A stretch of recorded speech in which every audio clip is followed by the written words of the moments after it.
Lots and lots of people are very good at what they do, but not everyone is great in cultivating a sense of hope with people that are around them.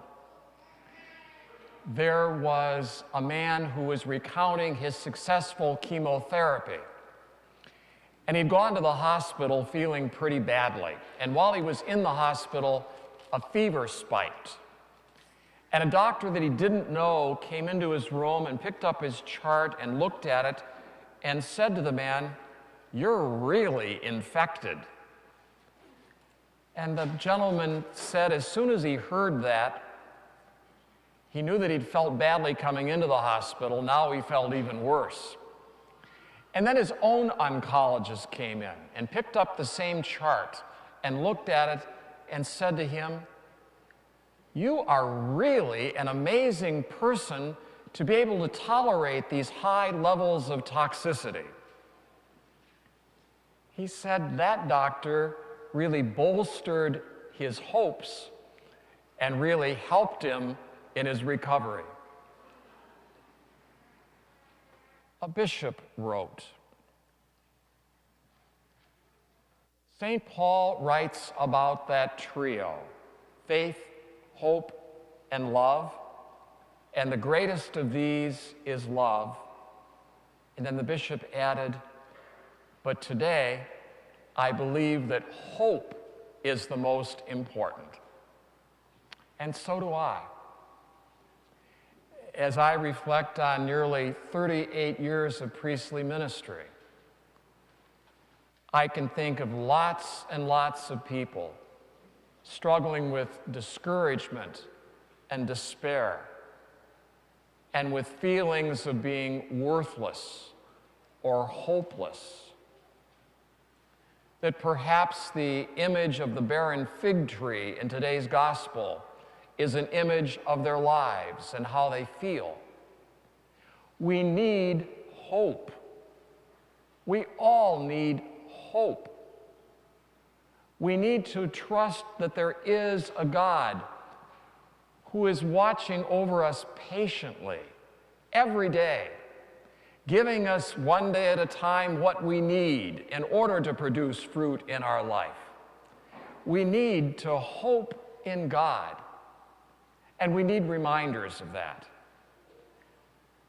And we've had reminders for years. The ancient Diogenes has said that the last thing to die in a person is their hope.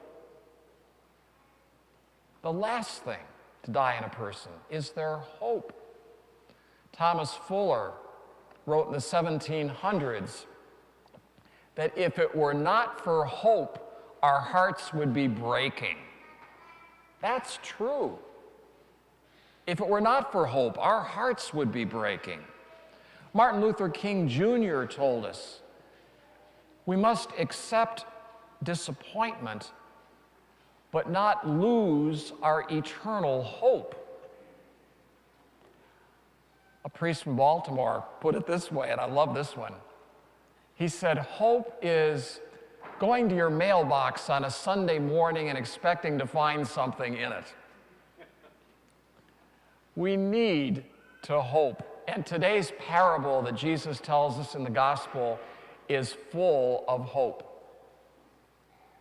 Jesus tells us about the owner of an orchard who goes out one day to a fig tree growing there looking for fruit, and he finds none on it. And so he calls the gardener over and said, I've been coming here for 3 years now, looking for fruit on this fig tree, and never once have I found any. So why is it wasting this precious space? Cut it down. And then the gardener says, well, sir, give it one more year, please. I'll dig around it, I'll fertilize it, and maybe in the future it will bear some fruit. If not, you can cut it down. That gardener was full of hope. He was expecting that tree to do something, and he was going to do everything he could to help it produce some fruit. People that garden are oftentimes people full of hope. And I look out the windows today and I see a snowy, cold March morning, and the ground is frozen. What does a gardener see? Looks at that same scene and knows that underneath that frozen topsoil are bulbs that are soon going to come to life, and we're all going to be able to appreciate their blooms. God is the master gardener. We can feel sometimes that our possibilities are buried in the frozen, snow-covered ground.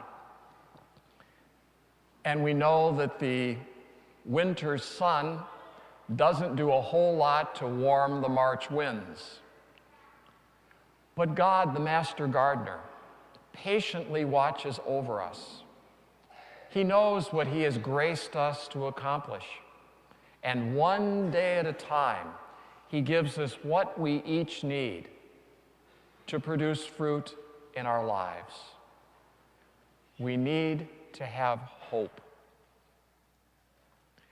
The very last line of today's gospel has a little twist to it that I didn't realize until very recently.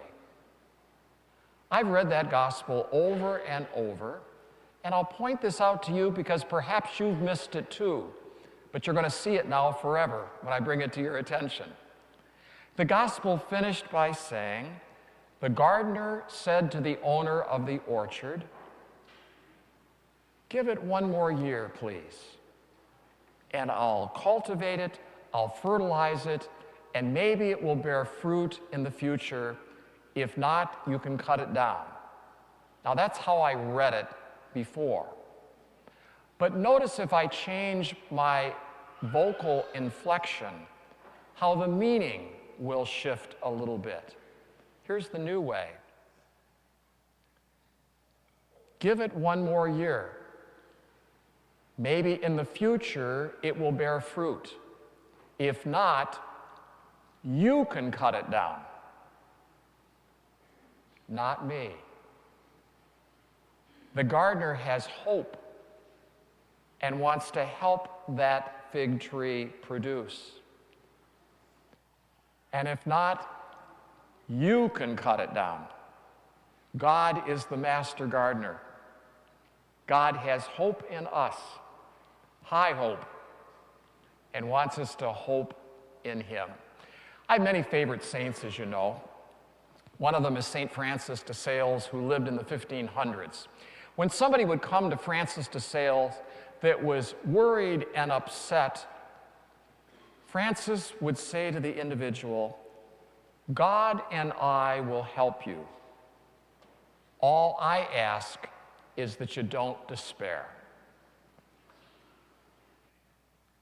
What wonderful advice. Be people of hope.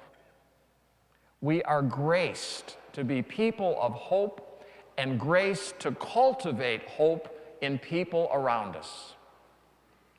God and I will help you. All I ask is that you don't despair.